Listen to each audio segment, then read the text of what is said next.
From NBC News, this is Today with Matt Lauer and Campbell Brown, live from Rockefeller Plaza. And we are back at 8:11. This morning on Take Charge Today, women and heart disease. Each year, 250,000 women die of a heart attack, and 2/3 of them never even make it to the hospital.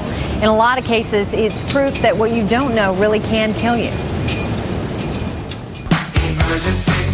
In the movies, it's usually a man who's stricken with a sudden gut-wrenching heart attack. You don't see many women with classic heart attack symptoms because their warning signs are very different. Dr. Nieca Goldberg wrote a book called Women Are Not Small Men, now reprinted as the Women's Health Heart Program. To really focus on the issue that women's physiology, her symptoms were going to be different than that of a man. Most men feel that crushing pain in the chest, while women can feel fatigue, indigestion, or have difficulty breathing. Men develop bumpy plaque inside their arteries, while women get plaque that's more evenly distributed. That's why their symptoms may be more subtle. 15 years ago, Rose Jackman was a smoker. I would feel a certain panting in terms of my breathing was labored at the time. Rose had a stress test which showed no signs of heart trouble, but Dr. Goldberg insisted on an angiogram. They discovered that I had a 99% block in my left main, and they proceeded to do an emergency angioplasty. Rose was thankful for her doctor's persistence. A heart attack was averted, and the event changed her life. The change of lifestyle meant that I was exercising on a regular basis, and it meant that I was not eating foods that were high in fat and watching what I ate.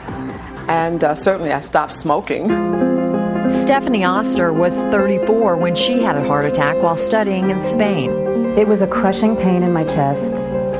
Some people say like an elephant stepping on your chest. Stephanie was rushed to the hospital and was successfully treated. 4 years later in New York, she experienced similar symptoms and called 911. Again, she went to the hospital, but emergency room doctors sent her home. In my case, I had the very classic male symptoms, and it still went undiagnosed. So there was really no reason for me to be sent home that day. 3 days later, Stephanie went to see Dr. Goldberg, who insisted she get an angiogram. It showed a 90% blockage in her artery. Stephanie says even with classic symptoms, some doctors need to pay more attention.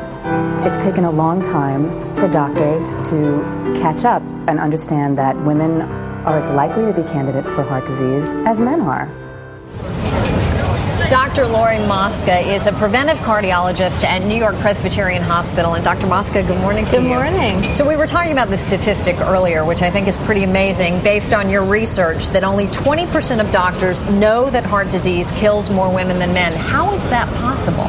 Well, Campbell, we were so surprised and really a bit mystified as to the fact that more doctors weren't aware of this important gender difference, which I think really underscores why it's so important that women take charge of their own heart health.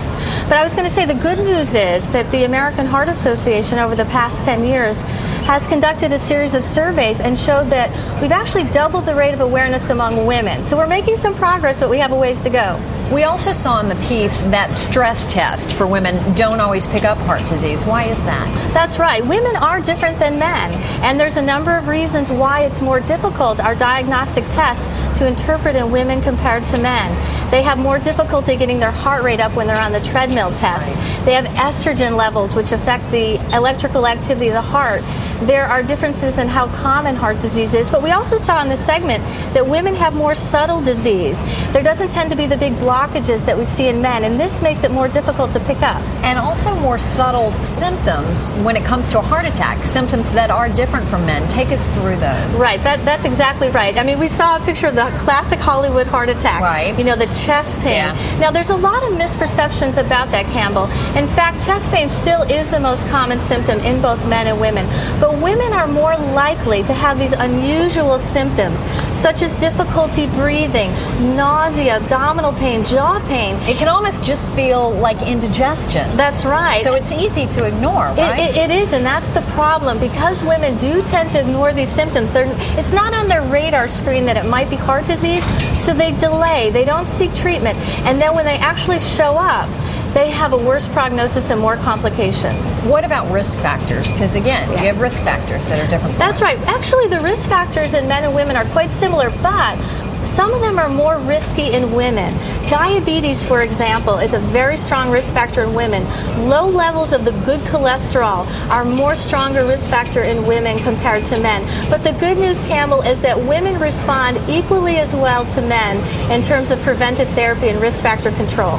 Well, they are, though, also likely to have more complications from heart disease. That's right. What can we do to sort of protect ourselves in that regard? I think that's really the key. Prevention, getting it on your radar screen, being aware that heart disease is in fact a threat for women. Don't ignore those symptoms. Don't delay.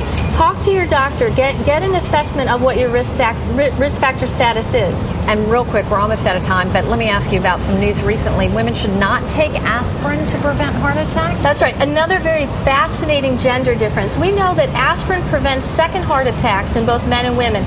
But first heart attacks, aspirin works in men but not women.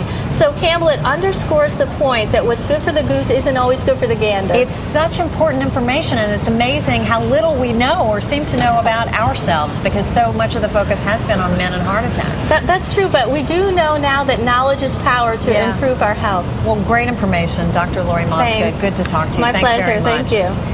And if you have any questions about women and heart disease, you can email us by going to our website at today.msnbc.com, and we'll try to answer as many of your questions as possible on Friday.